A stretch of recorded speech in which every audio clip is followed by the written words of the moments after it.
one out of the way, and that's a big one, folks. Regardless of how many points you thought or expected or wanted Ohio State to score, it's a win over Notre Dame, a top 5 opponent. Again, that can be evaluated otherwise as well, but still one in the win column for the Buckeyes. We will break down the positives and maybe a few negatives. I'm seeing less than many people out there.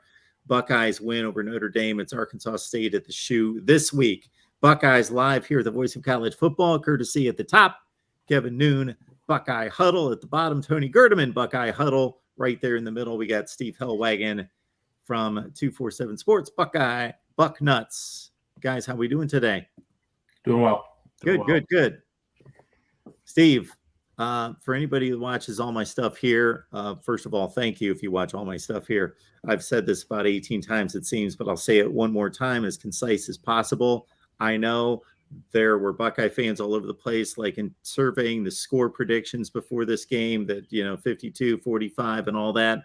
We're expecting to see another Michigan State Purdue kind of game where, boom, 28 on the board in the first quarter, throwing the ball all over the yard, and boom, we're done. Move on to the next game. I was more impressed, and I found it more meaningful the way they won this game. The defense in the second half was ridiculously good. People can make all sorts of comments about Notre Dame's limited on offense. Yeah, but nobody's going to be doing that to them this year. I doubt it. Maybe Clemson. And then just pounding the ball in the fourth quarter. I thought it was a more meaningful win the way it played out. You're on mute. There I am. Am I not? I can't believe. We got you. Okay. I don't know why I was on mute. Any rate, take two. I think that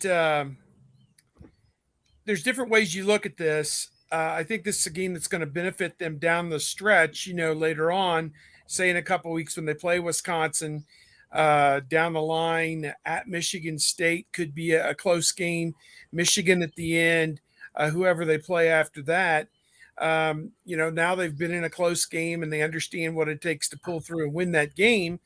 I think that offensively, they had to play left-handed without Jackson Smith-Njigba.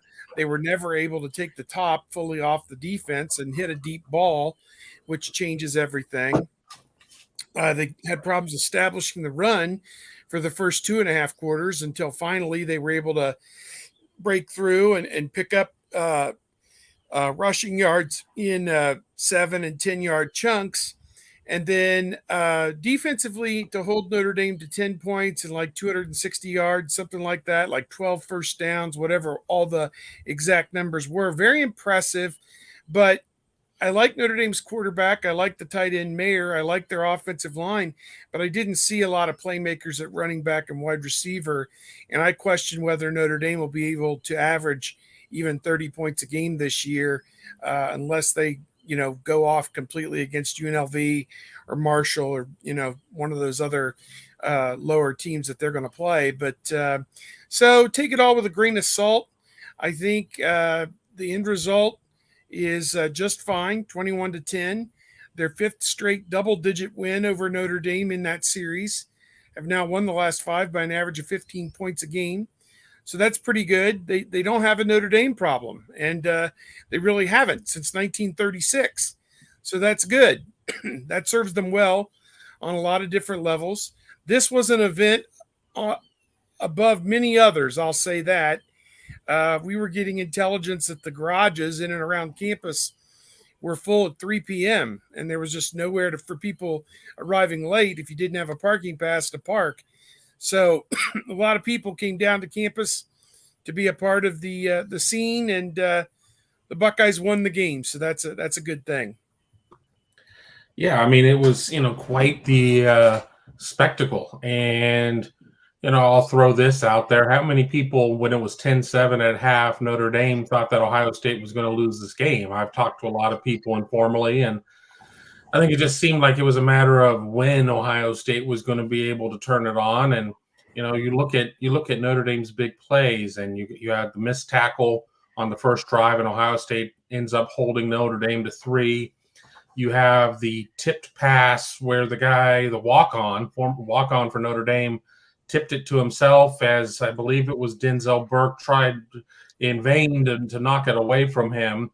You had the completion at the end of the third quarter that may or may not have been a completion. I think I've gone through a good number of, the yards that Notre Dame had in the game, period, at that point, just with those 3 plays. I mean, I can think of 1 or 2 other ones that were somewhat significant plays, but, the defense plays very well. Of course, I've had people question, well, just wait till Ohio State plays a team that passes well. And I'm like, well, who's that going to be? Arkansas State went and put up big numbers on Grambling, not a good Grambling team. I've talked to people in Toledo who said don't buy into the fool's gold of what Toledo did week 1. Wisconsin has not been a good passing team since cheese was invented. So it's going to be a minute until Ohio State faces somebody that might have a good passing offense. I was very impressed with a lot of things I saw. I think that there are enough things that didn't go well that it gives the coaches plenty of stuff to hammer this week and next week as Ohio State plays out of conference group of 5 opponents. So I think that that's important. And, I think everybody got enough of a taste of, this defense is going to be able to do some stuff that we haven't seen before. And I'll end my little segment by saying this. Tommy Eichenberg wins the Bronco Nagurski Defensive Player of the Week award. The last time Ohio State had somebody win the National Player of the Week on defense was Chase Young in 2019. And Chase Young ended up going on and winning the national award. So, I think there's a lot to be happy about. Definitely. And when the score was 10-7 in the third quarter or whatever, you're wondering, yeah, the defense is looking good, but you're still facing a loss. So I'm sure there's a lot of clinching all over Ohio and nationally with that game. But, afterwards, like our post game reflected quite a bit of Ryan Day's post game in that, he gets to the podium and the first question is, Ryan, were you surprised that your offense struggled so much? And he said, before I answer that, I think actually he said, I refuse to answer that. First, let me talk to you about the defense and everything else that we were able to do, close out the game running.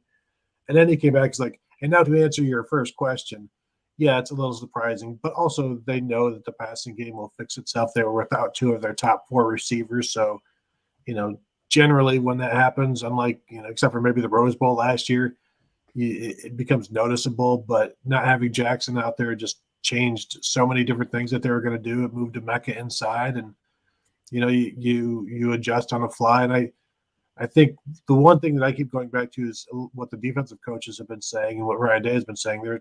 There was never any flinching, never any doubts on the sideline. The defense, as Kevin said, gave up essentially 3 plays all game. And even one of the best plays I thought was Notre Dame's longest run, like a fly sweep from the running back. And there were 3 Ohio State guys that were eventually able to tackle him. And last year that would have gone the distance. And this year it only went 14 yards. It was well blocked, well conceived. And yet there were still 3 Buckeyes there to bring the ball carrier down when last year it wasn't going to happen. And you saw very few memories or glimpses of the defense last year. And, after the bobbling catch, they had the pass over the middle to the tight end, and that was well designed as well. And that may have been the only time the defense was fooled in that game. And if you only have one of those, I don't care how good the offense is, that just tells me the defense is very disciplined. And it's easier to assume that will continue to happen when it happened in one game. When they're that disciplined and that sound and they're there for each other so much of the time, that's what they've been seeing in practice. And so that's why nobody was surprised that they saw it in the game. All right, Tony, we know the results of the defensive performance. We watched it, and I'm guessing all of you guys rewatched the game. I only saw the live version. What were the answers that Jim Knowles had? And again, we can make and place limitations on Notre Dame's offense, but still, they got to be playing a top 30 offense in the country. They're still playing a tremendous offensive line. The quarterback did play well. Is he going to get better? Probably, but he's been in big games before, played meaningful snaps. This is just the first time he's carried the load from start to finish. the defensive performance was just so good.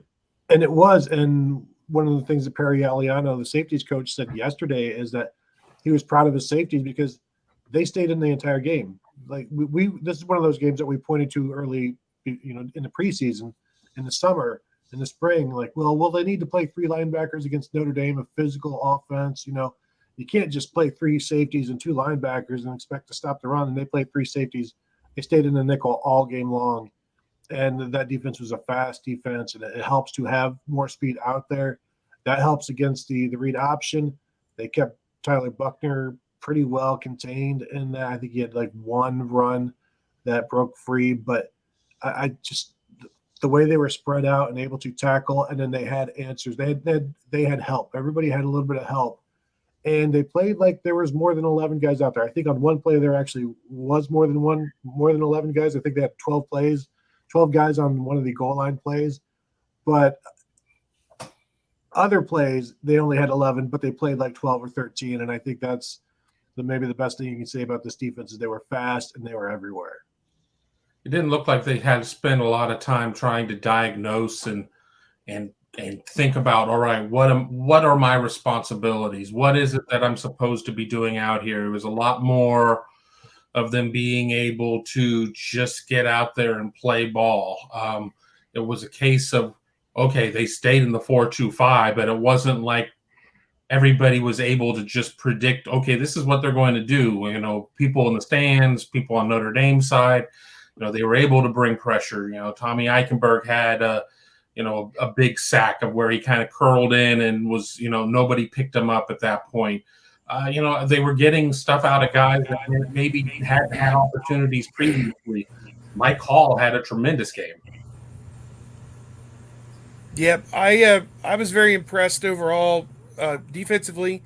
I thought we saw that they really didn't venture too far from their base, the 4-2-5. They brought in Jack Sawyer at times to be kind of the Jack defensive end or Leo or whatever they call it, and that was he's kind of a stand-up linebacker at that point.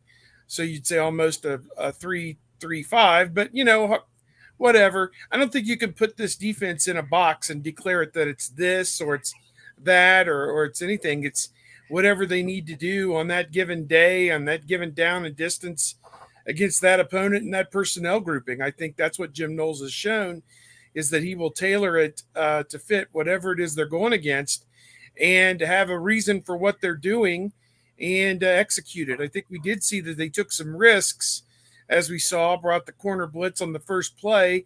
The safety slipped and it got out for 45 yards or whatever that play was, but they came right back and slammed the door on them and forced the field goal. So they're resilient.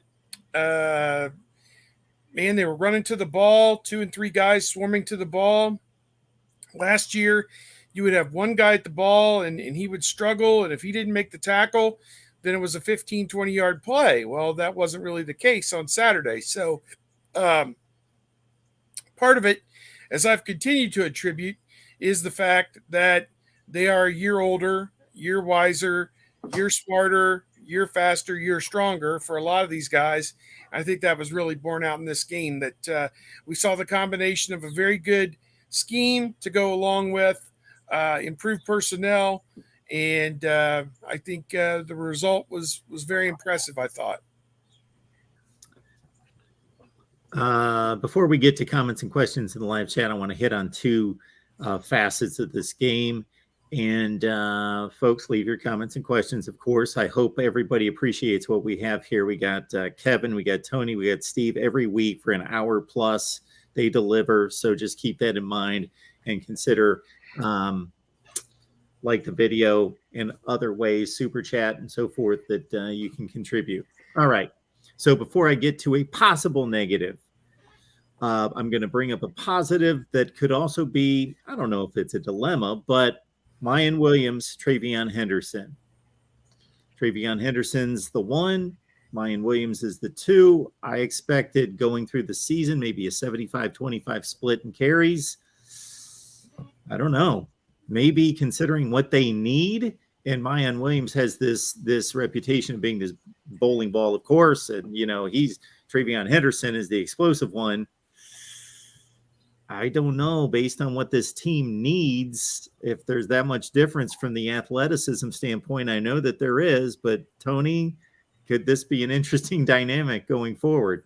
I think it's a fantastic dynamic, and it's one that Ryan Day has talked about, one that Tony Alford has talked about, where they will ride the hot hand. And they rode Mayan Williams in the fourth quarter. And yet Travion Henderson had 6 carries for 36 yards in the fourth quarter as well. Mayan finished with 7 carries, 49 yards in the fourth quarter. So both of those guys were very strong in that fourth quarter.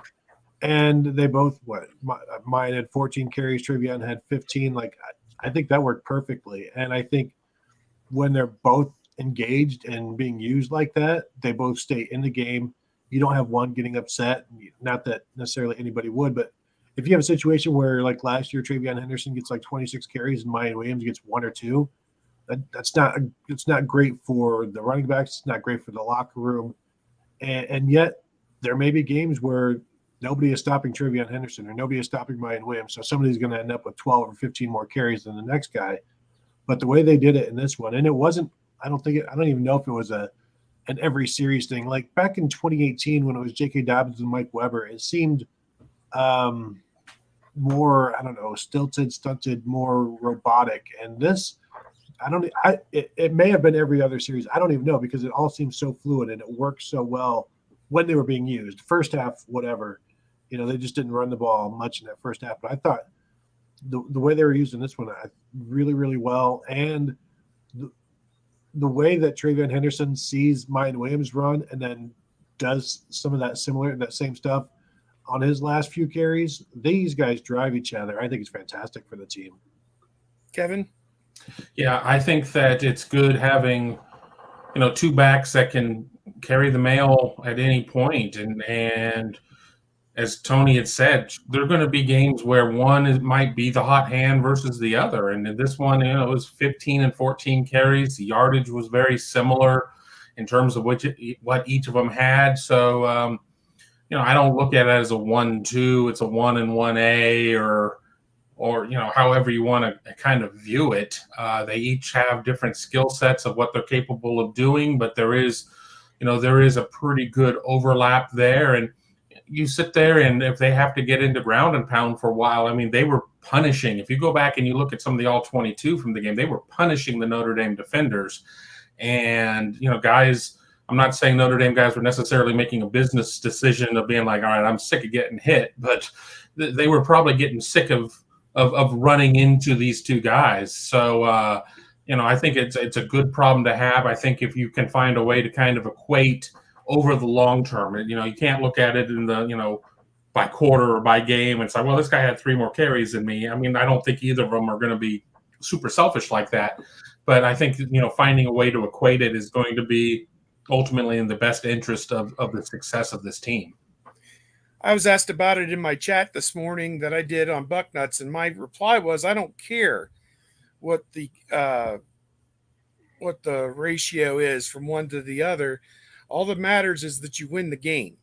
And, Travion's mom might care and Mayan's mom might care, but, other than that, just go win the football game. And they fed off one another. When Mayan Williams came in for the third series, I think was when he first got in there, his first 2 or 3 carries, he was bouncing off of people and falling forward and churning and twisting and fighting for every yard. And that's how he's been coached to play by Tony Alford. He was running angry. He reminded me of Joe Montgomery, a guy that played for the Buckeyes back in the late 1990s. And he always had that angry look, that hungry look on his face. As I said on our podcast, he grew up in Chicago. He likened where he grew up to Beirut, and that he was always hungry, to get out of that situation by running the football. And that's what Mayan Williams showed us, I think, for a while there on Saturday, that he was going to bounce off of guys and punish guys and get the extra yard. And then Henderson came back in, and he's like, well, I got to do the same thing. And so he stepped his game up a little bit. I think Henderson needs his carries, though, because he's got the ability to take it to the house on any given play if it's blocked properly, broccoli proper, and he can go at any time. I think these guys should be involved in the pass game. I mean, we saw Mayan Williams make a great sliding catch on the rollout that Stroud had. Amazing play. They're both capable in the pass game as well. Henderson has caught short passes and taken them 70 yards a distance in the past as well. So I say more involvement for those guys. I don't care if it's 50-50. I don't care if it's 60-40. As long as it's 1-0 every week, nobody gets hurt. Last year, Travion averaged 14 carries a game. He had 15 in this one. Mine had 14 in this one. And the game was shortened by the Notre Dame offense. I think this shows that you can get them both involved and keep them both involved. And there's still going to be enough room for C.J. Stroud to throw the ball 30 to 35 times a game, something like that. So I think there's enough there to keep everybody happy. And I think you might see some disparities when Travion or Mayan goes for 70, and then like those 70 yards have just eliminated like 6 carries for somebody else, and then the numbers are going to get skewed that way. But I think you can live with that. Well, remember, C.J. Stroud said that Mayan's no burner. So I don't know if we're going to see that 70-yard run from Mayan, but CJ was in a good mood when we had a chance to talk to him on Tuesday as part of the Tuesday media availability. A lot better to come and deal with all of us when you're coming off of a win over a top 5 team than the other way around. Like Brian Kelly's press conference. Don't be late. Don't be late. All right. So now let's get to the passing game. Okay. Notre Dame obviously took things away. To Steve's point as well, JSN hobbling, hurting, out of the game. That happened very early. Even when he was in the game after that, I think of the play in which he and 2 other receivers on the right side cleared it out for Emeka Egbuka to come across, and there was a miscommunication between the zone and him settling in the zone. But it just seemed like I just had that thought that JSN's just he's a decoy at this point. So two big factors in the passing game. Tony, we'll start with you in regards to those being the major factors, or are there any concerns coming out of this? Because I was thinking, Harrison, Egbuka, these guys, even though they haven't been the stars and getting tons of targets previously last season, there's a lot of reps between them and Stroud. They just didn't seem completely in sync.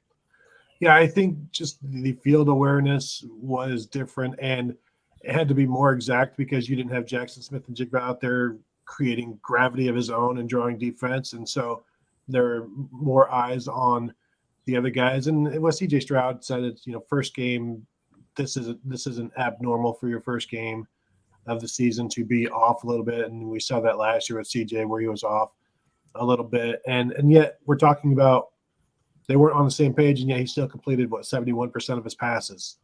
And it's just some of these things that stand out. Like the one to Emeka, he really explained – C.J. Stroud went into great detail and explained why that was yesterday, where he purposefully threw it behind Emeka because there was a defender there that would have picked it off. So he knew it was going to be like kind of a tough catch, but he put it in the only place that the receiver could catch it. And if Emeka would have slowed down, he said he was trying to slow him down by throwing the ball a little off, and it didn't. It's just things like that he doesn't know yet. He doesn't understand yet the Emeka, whereas, that's something that Jackson just naturally, and Garrett Wilson, these are things that they can naturally do. And with Emeka, not necessarily expecting to play that role as much that day, he was probably expecting to play more outside as well. And it just changed just a little bit of a lot of things. And with these timing, I mean, you saw some of the passes that C.J. Stroud was completing when he's scrambling, like just missing fingertips of defenders on his touchdown pass. I thought for sure that was going to be a pick six by at least one person, possibly two. And it's just missing outstretched fingers of the defense by, inches, and the amount of precision that was going on. And so it doesn't take much to be off, especially when, these guys are still still relatively new. I think we all expected them to be better, but I do think this was one of those things that the receivers will take into account, and they'll be at the jugs machine, and I would expect obviously they'll be much better this week, but it doesn't mean anything. They need to be better by Wisconsin, and they should be. That'll be game 4 for them this year. Yeah, I mean, what if Marvin Harrison gets off to a little bit of a better start? I mean, he had the touchdown that it looked like he had hauled in, and he couldn't get all the way to the ground with it. There were a couple of other drops. I mean, he did end up heating up as the game went on and was much cleaner. There are a lot of little things in there that, let's not forget, C.J. Stroud was still 70% throwing the ball for all of the issues that were there earlier, and only having 2 receptions for 3 yards or whatever it was with Jackson. It was not a bad outing. We're not that far removed for whatever the numbers, 220 some yards of passing, 70% completion clip, and a couple of touchdowns. That would have been a historic day a generation ago in terms of Ohio State passing. We're just in a new era right now. But the good news is that what we saw in terms of the defense, not to bring us back in time, but what we saw in the defense is what we were used to seeing when Ohio State passing might, a good day may have been 180 yards, passing touchdown, no interceptions, and 63%. But they would eat by running the ball. So there's a lot of stuff that they still need to work on. Not having 2 of your top 4 receivers, Julian Fleming being a game time decision, who it sounded like was close to being able to play, but there was precip in the air. It's a new rug. Do you want to sit there and put him in a position to where you could lose him for a greater period of time? Probably not. I think that, the obvious improvements do need to be made, but I'm fully confident that as time goes on, this passing game will get back to what people are used to. Yeah, I don't have any issues or doubts about that. I think Stroud is still magnificent, and I think they're breaking in the wide receivers. Emeka Buka, 9 catches for 90 yards and a touchdown. He was fabulous. You had Marvin Harrison Jr., kind of a quiet 5-catch day. I made one of my favorite comments in the third quarter is Marvin Harrison Jr. even playing in this game, but he did a little bit here and there. Cade Stover was welcome in the tight ends receiving department. He had several catches as well, so it's going to be okay. Julian Fleming didn't play, Cameron Babb didn't play, and Smith the Jigba hardly played. Get him back to full strength. Xavier Johnson, the walk-on, stepped in, caught a big touchdown pass, had another reception that set up that touchdown, and then ran down on the kickoff and made a tackle. So he had the night of his life, no doubt, and that shows you that the best players are going to play, and it doesn't matter if you're a former walk-on or a 5-star player. If you can help us, you're going to be on the field. So to me, I'm not too concerned about it. Is this okay if I mention the fact that Bryce Young was 18 of 28 passing against Alabama, and only completed 60-some% of his passes, and had to run the ball for like 100 yards instead of throwing the ball? Is it okay if we mention that? 18 of 28 passing for 195 yards. Yeah, he threw 5 touchdowns. One of those, I think, was in the third quarter to make it 48-0. So you can only mention the 5 touchdown passes. Oh. Do not mention the completion percentage. It's not applicable. No, it doesn't matter. You're right. That's true.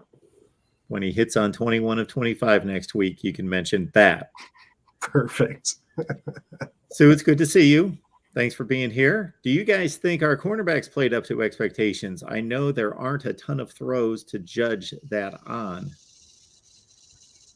I don't think Cam or Denzel were really happy with how they played in the game. I don't look at it and be like, well, that was problematic. It's again, the walk-on tipping the ball to himself. That's just kind of a fluky type of situation. I think that there was a throw that was kind of, I don't want to say it was necessarily back shoulder, but it was kind of a back shoulder throw. Tyler Buckner, we wanted to talk so much about him as a runner. I mean, he did make a couple throws. I mean, as Sue said, there wasn't a ton of completions or a ton of attempts, I think everybody could have played better. I mean, we sit there. I mean, I think that if you talk to Tommy Eichenberg and Steele Chambers and Michael Hall, they'll all say that they could play better. I mean, it's just week one at this point. Sue mentions expectations. I heard mixed expectations from fans in terms of what they thought of the corners. I mean, and remember, it's a position that there are only 6 scholarship corners, and guys were kind of banged up at the end of fall practice. So, I think that they did fine. We'll see what happens. James Blackman for Arkansas State, former Florida State quarterback, who's kind of bounced around a little bit. He's going to be a more prolific passer in terms of throwing the ball than what Buckner was, but there's not a Michael Mayer walking through the door for Arkansas State.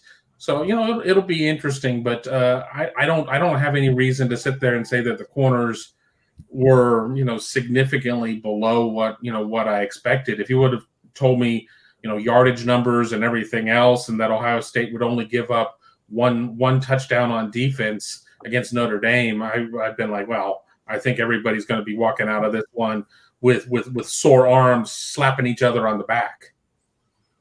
Yeah, Bert Denzel, he gave up the diving tipped catch, and then he also gave up the diving incomplete catch. So he gets credit for those two, and he didn't look all that happy after the game. Cam Brown gave up the catch and run to Michael Mayer, but I think there's a push off there and to allow some of that freedom. But overall, that was.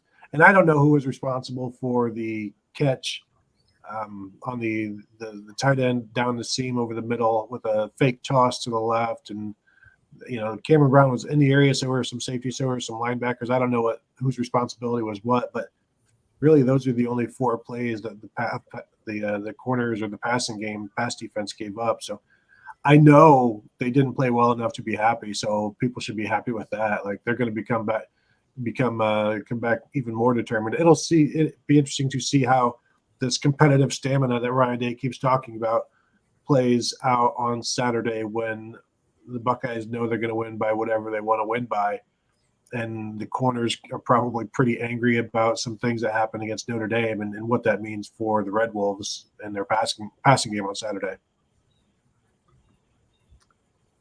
People are asking in the chat about the next 2 games with Arkansas State, with Toledo.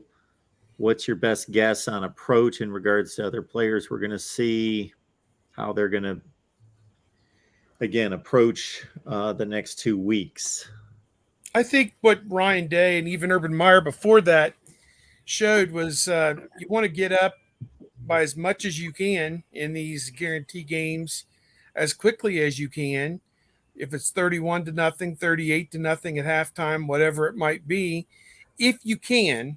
I mean, obviously this takes into account you're able to make plays and your opponent isn't, which maybe Arkansas State scores 14 points somehow. I don't know. They scored 58 last week against Grambling. Obviously, Grambling must be the bottom of the barrel in FCS right now, I suppose. I don't know. So you want to secure the win as quick and as easily as you possibly can. What we've usually seen is the first team comes back and plays the first possession of the second half, and then they start putting people in the game.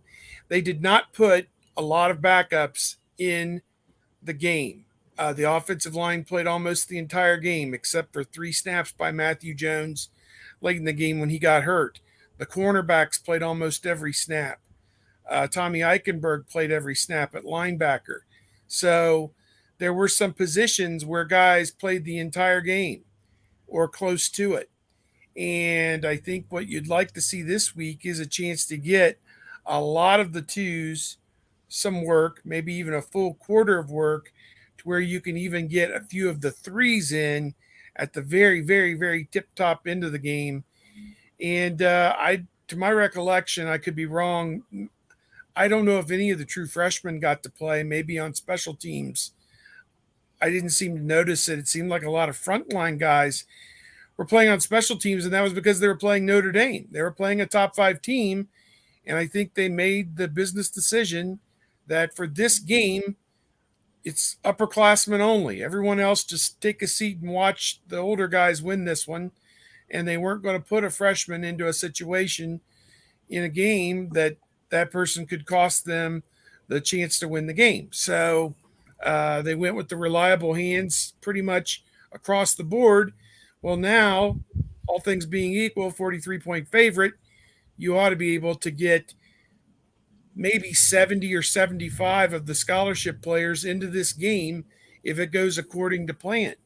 Maybe Devin Brown, maybe Kyle McCord gets to play a quarter and Devin Brown gets the final series at quarterback. Something like that would be great. Would be wonderful. So Dallin Hayden at running back, those young wide receivers, all those guys get a chance to play in this game, can only help them going forward. I would like to see a scenario to where some of the twos get to come in the second quarter, not necessarily for an extended run, but let the twos run the real offense. Have a situation to where Kyle McCord and some of these guys are able to run an attacking offense as opposed to coming in the third and putting it up 6 times and running a ton of student body left and student body right. I think that's where you're going to get more gain than trying to just run out the clock with the 2s and the 3s. There is the necessity to get their feet wet, and I think that you would see if this game goes according to plan, as Steve said, a lot of 2s and 3s down the stretch, but I think that it's important for them to get an opportunity to run the Ohio State offense as opposed to the vanilla let's get the hell out of Dodge offense and get to our post-game pizza and on the bus and home. So, then again, nobody's necessarily, none of us have a crystal ball to be like, well, this is how the game's going to go down. But with it being a 43, 44-point line, I think we all have kind of an idea of what's going to happen. You want to sit there, you want to build on your successes, right some of the wrongs, and not get anybody hurt. Yeah, in terms of the freshmen, I saw the game notes. Caden Curry played a few snaps on special teams, is what that said. And then also you had Jaden Fielding handling kickoffs, true freshman walk-on kicker. Ohio State has 2 kickers on scholarship and trying to get a third with Parker Lewis, the USC transfer, and still have a true freshman walk-on handling kickoffs. But he did well. He was doing just fine and tricking Notre Dame into trying to return kickoffs for some reason, and then Xavier Johnson and Chip Trainum were there to clean it up more often than not. And it was, and especially in that end of the stadium where they were at the north end a couple of times. That's where things get loud, and so I'm expecting, obviously, like everybody else, many more freshmen, and it's going to lead to a bunch of predictions from all of us, like who's going to be the first freshman to score, who's going to be the first freshman to do this or do that. And this is one of those games where we get some of those answers and some of those predictions, and I'm looking forward to it, maybe seeing some of these receivers. I definitely think we'll see Dallin Hayden out there because you don't want Travion Henderson, Maya Williams playing into the fourth quarter on this one. I'm not sure how far into the third you'll want him playing in this one. So this will be a good game for Dallin Hayden, I'm almost positive. I think this is the game to get all those guys experience because I think they'll beat Toledo next week. Toledo is favored, one of the favorites in the Mid-American Conference. They beat Long Island, I think, 37-0 in their opening game. Our friend Dave Briggs, 6'7" columnist for the Toledo Blade, had covered that game and was not all that impressed with Toledo with how they played. But again, it was their opener. So, whatever. My guess is that game, although Ohio State's the last time they did play Toledo, I think it was 26-21 in 2011, the Fickle year. That was one of those early season games where he didn't have Heron and Posey and Mike Adams and, that stupid bullshit they had going on that year. But, I digress. Yes. 27-22, if I recall correctly. Yeah. They were suspended for stuff that they'd pin a medal on them today for. So. Oh, you got money for that? Great job. It's a recruiting tool now. There's like a placard in the WAC now for stuff like that. We were doing NIL before NIL, as our friend Dusty Rhodes would say, was fashionable. Our guy David's here and bringing up a point that that I noticed in the game. I guess Jack Sawyer's name was not in the box score, but there was a few times it was noted on the broadcast. I think once by Herb Street, and I noticed it a few more times where a Notre Dame running back could not bounce the rush to the outside because Sawyer had like a tackle stood up about 2 yards behind the line of scrimmage and was setting that edge. He also batted a pass. I think on a third down, he batted a pass that was toward the Notre Dame sideline that fell in the flat and went. He got his hand up. I don't know if they credited him with that or not, but at any rate, he was there. I think the way that Jim Knowles explained it after the game is he is learning this position, this Leo position, the Jack, however you want to call it. And he is like a utility player. He can line up in a lot of different places on the line of scrimmage. He can line up inside the defensive end. He can line up outside the defensive end. He could stand up. He could drop into coverage. He is a utility player. And the way Jim Knowles put it, he's another one of these players who Jim Knowles is programming as if he was on the field. And if you see this, then you do this type thing. And that takes time to learn that position and understand exactly that if the quarterback takes a snap and makes this step or this read or the running back does this or whatever, that he's to play the play in a certain assignment. So I think he's cutting his teeth on that. They're trying to put him in position to make plays and put him in position to help the defense get stops. And I think that, and they're also trying to confuse the offense as to exactly what is this guy going to be doing on this snap. Is he coming hard as an extra pass rusher? Is he dropping into coverage? Is he playing the run? What is he doing? So I think it's a work in progress. I think you're going to see him eventually in a game or two start running into ball carriers and be it the quarterback or the running back. And I think that's when you'll start to see this guy really pay bigger dividends. But you're right. He was part of a scheme in this game to set an edge on some plays and force the carrier back inside to where Tommy Eichenberg cleaned up plays. The safeties came in, my call, et cetera, et cetera. So to me, I think he did his job, even if the production wasn't there with sacks or tackles.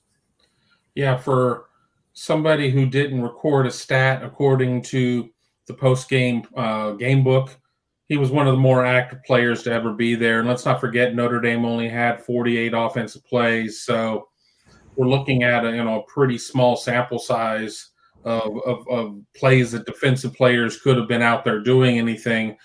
I've had the opportunity to go back and watch the game once, and I've kind of started a closer second rewatch.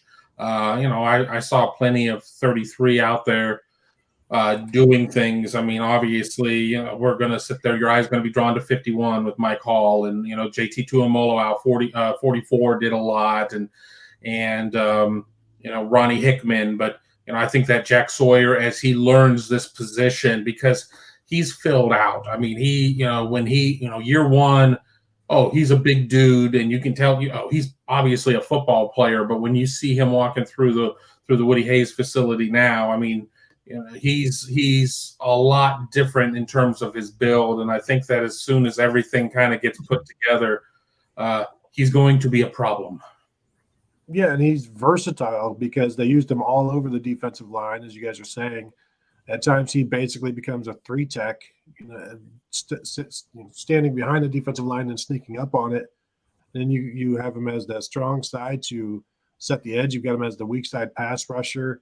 And I think it'll be interesting to see how he develops and what he gets best at and how much Jim Knowles uses that and the different ways, because this is still evolving, as you guys said. And so to see so much of it early on, I think that's a positive thing. And it's something where Notre Dame had to know where he was at all times.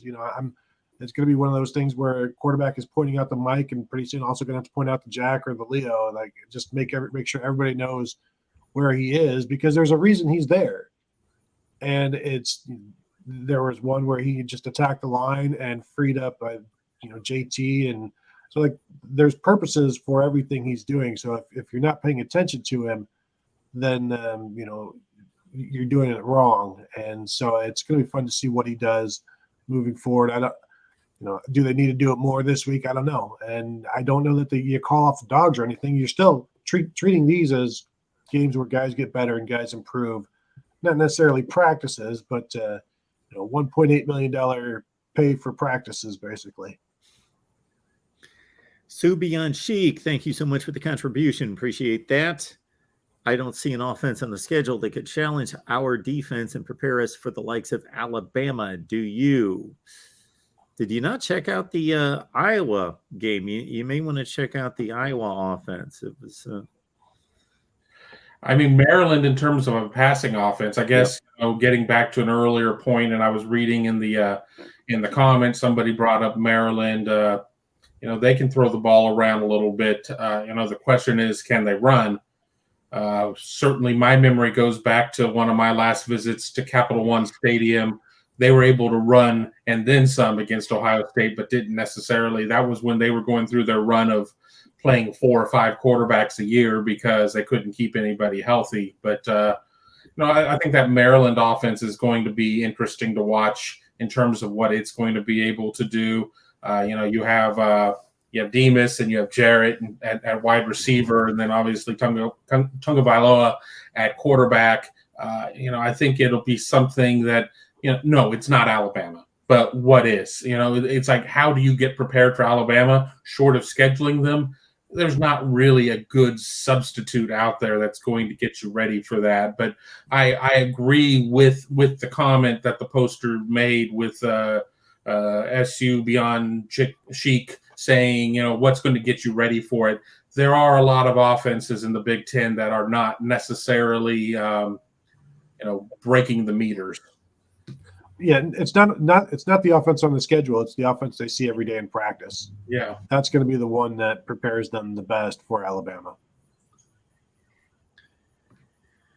David asking about we saw so much and heard so much, and you guys set us up for all the recruits at the game, and many of them looking at both Notre Dame and Ohio State. So, anything to glean from who showed up and who was there? Has anything been out there since on social media otherwise for us to gauge anything? I'm not the biggest recruiting guru in the world, but I put together this list of all the guys who were there. Bill Kurlick estimated there were 70 guys at the game. And of the guys that I just had the names for, I probably don't even have the full list.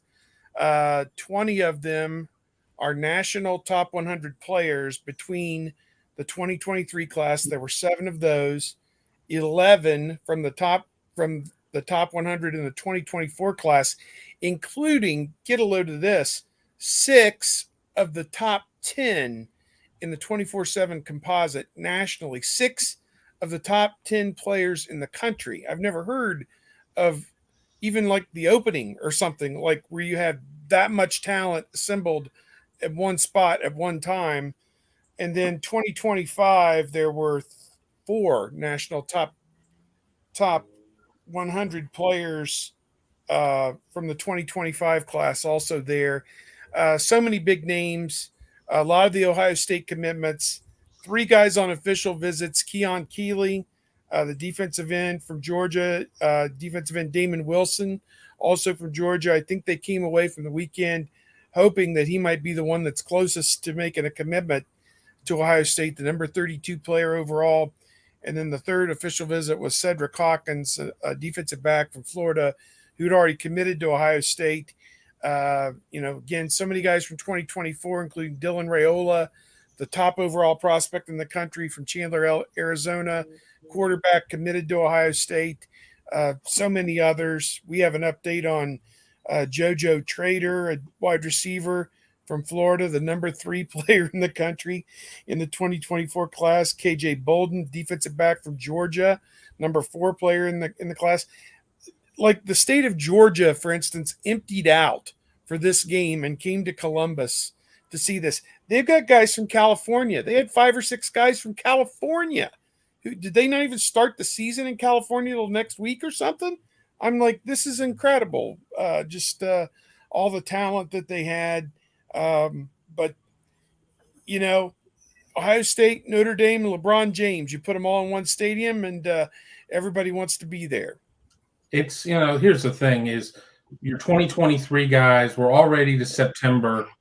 A lot of these guys have decided that they're going to take their recruitment at least to the early signing period. So I think the thought of coming out and having immediate news on any 2023 guys may have been a little premature, just because you're dealing with a lot of the high guys who are just going to take a little bit of time. I mean, obviously there's some 24 names that people are excited about. Ian Moore, the offensive lineman out of the state of Indiana, is somebody who had a great visit. I mean, if anybody leaves a trip like that and has a bad visit, it's because you're doing it wrong. They can't be satisfied with something, or you just ignored them. I mean, really the biggest bit of recruiting news that I would put as hard news is on the basketball side with the decommitment of George Washington III from Chris Holtman's class. But I think a lot of that's because Ohio State had an official visitor or two on basketball side of things,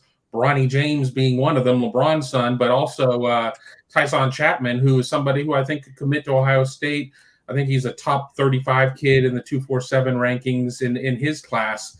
But, I think the big focus is on Ohio State had 3 huge edge rushers and sits in good shape. I mean, with Mateo, I can never pronounce his last name, so I'm not going to butcher it. I think I'm not going to screw that one up. I think Ohio State is in a really good position with him. I think Ohio State really kind of solidified itself with Damon Wilson.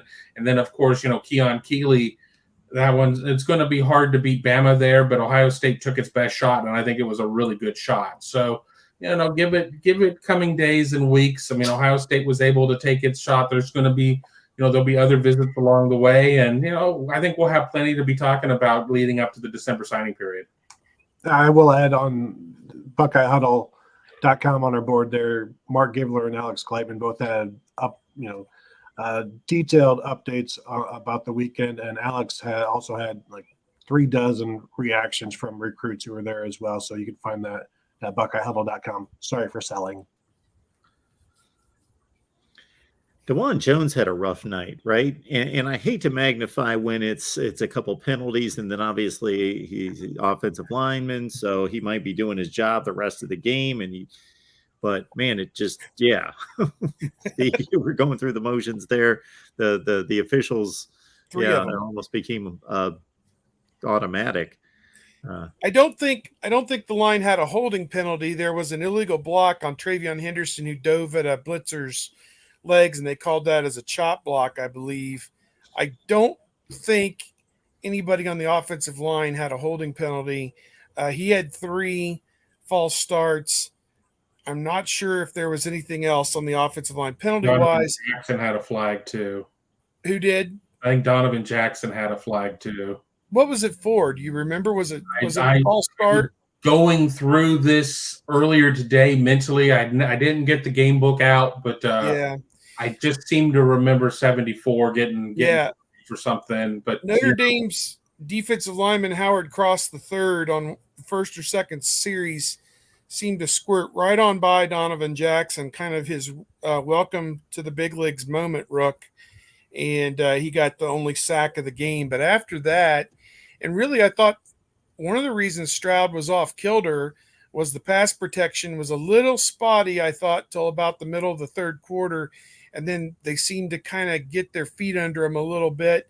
Guys were squirting through, and he was having to, double circle back out of there and get it flushed out. I wrote down flushed like 4 times where he used his feet to keep plays alive. I thought the pass pro got much better in the second half, and obviously the run blocking improved dramatically. They hadn't rushed for anything at halftime, maybe 50 yards, and ended up close to 200. So, I thought I said first half I'd give them a C or a C plus. Second half I'd give them an A minus. I thought, within the game they got better, so that was good to see. And they both Paris Johnson and DeJuan Jones did fantastic against Isaiah Foskey. Their All-American defensive end was never the only time he got into the backfield and really pressured C.J. Stroud ended up being a touchdown pass to Xavier Johnson. So, they neutralized him very well. Yeah, that was a zero look where they sent for the first time both safeties, and there was just more guys coming in than you had blockers back, and C.J. Stroud explained how they knew some of the tendencies there, and he had his zero plan, and was able to execute it. I think Foskey, even in his comments, either after the game, got a train, either after the game or on Monday or Tuesday. And the thing is, it's like a mile away. But I'll just say, he was in a football game. He knew he was in a football game. Then he got beat up. Steve, you've caused me to put that on my list of items next time I'm looking for a house. Make sure I ask about the train tracks in the area. Ryan, we appreciate you being here. Thank you so much for the Super Chat contribution, Ryan. Afternoon, gentlemen. What, as fans, should we be keeping our eyes on this weekend against Arkansas State? They have a ton of transfers, of FBS transfers. I think Jerry Emig from Ohio State Sports Information said 24, 25, something like that, Division I FBS transfers. Their quarterback, James Blackman, was at Florida State. I believe he was on Last Chance U. He's somebody who can sling the ball around a little bit.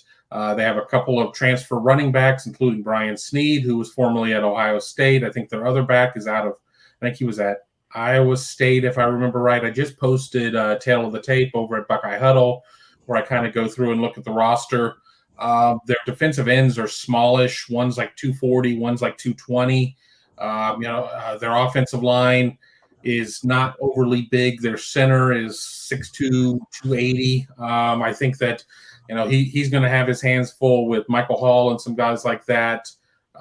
I think that you don't look at 58-3 against Grambling and be like, oh, my God, this is a team that scores in bunches.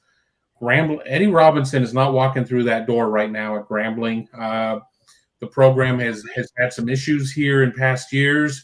They're certainly trying to turn some things around. I think that they have a pretty good hire there, but they're having to go by way of the transfer right now to try and get some things rectified. They got a lot of guys that have left other programs. The question why did they leave these other programs? Is it because they weren't able to get opportunity where they were at? I mean, saw several guys from Tennessee and some other programs as well. You generally don't take a step down in classification just because you just want a new challenge. I think it's a case of you weren't getting a lot of playing time there. But there will be some names there that'll be slightly familiar to fans of recruiting, but really Blackman and Sneed are the two that I think that'll jump off the page. Blackman's becoming one of these guys that hangs around for a decade. He may have flashbacks to the opener of 2017. That was his first collegiate game when DeAndre Francois was knocked out by Alabama. He came into the game. He weighed about maybe 150 pounds soaking wet, and he wasn't too prepared for the Alabama defense physically. That was a bit of a rough go for him to get his collegiate career off to a start there. Hey, if you get bored watching Ohio State, flip it over to Fox, because our guy Quinn Ewers will be over there with his comedy stylings over there on Fox, trying to light up the Alabama defense. So, I don't know what the line is on that game. It's at Texas. Is it probably 14 points, 10, 14 points? I don't know. I saw 19.5. Yeah, probably not enough. Well, hopefully somebody gives Quinn a ride to the game, since apparently his car got towed after the season opener. Not exactly sure how that happens. I mean, I know that we sit there, and those of us who follow Ohio State football players read all sorts of stories on Twitter about Campus Park ticketing these guys.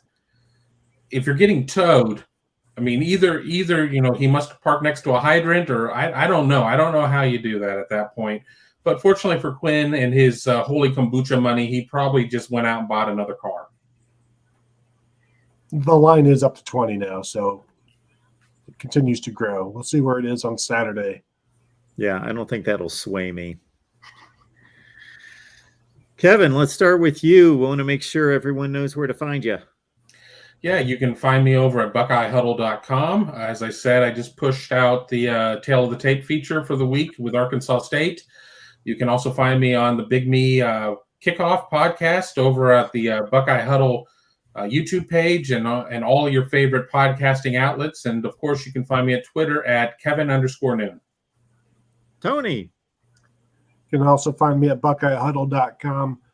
They're on the message board as well, writing obviously football content. And the podcast is the Buckeye Weekly Podcast, dropping one essentially every day now that it's football season. And the show we just did for today was talking about some of the stuff we heard yesterday, and also wondering if the defense is, as good as it looked, or if it was maybe fool's gold in some aspects. And of course, you can find me on Twitter at Tony Gerdeman. Steve, what big shows are you landing on this week? It's kind of quiet this week. Bucknuts.com. We blew out the budget last week for Notre Dame, and just gearing up. We've got we're into the weekly grind of going to interviews twice a week and going to the games, and trying not to do a whole heck of a lot else. So Bucknuts.com, 24/7 sports, and at Steve Hellwagon on Twitter. You'll find everything we've got going on over there. 200 plus in the chat here at the end of the show for the last 10 or 15 minutes. So you guys know what you need to do. You missed most of the good stuff, so just wait for the video to post. You can catch what you missed. Also, if you see the ticker down below, join us on Patreon. You get predictions from everybody here. How about that? And of course, you get the Discord link, and you can talk college football with all sorts of self-professed knuckleheads. So I called them knuckleheads a couple times, and they latched onto that lovingly. So, hey, go right ahead. They're the knuckleheads. Join them in Discord. I pop in as well. Sign up on Patreon. Guys, you're the best. We appreciate you making this show what it is, because otherwise we don't have it. So, Steve, thank you. Kevin, Tony, we'll be back here next Wednesday at 11 a.m. Eastern time.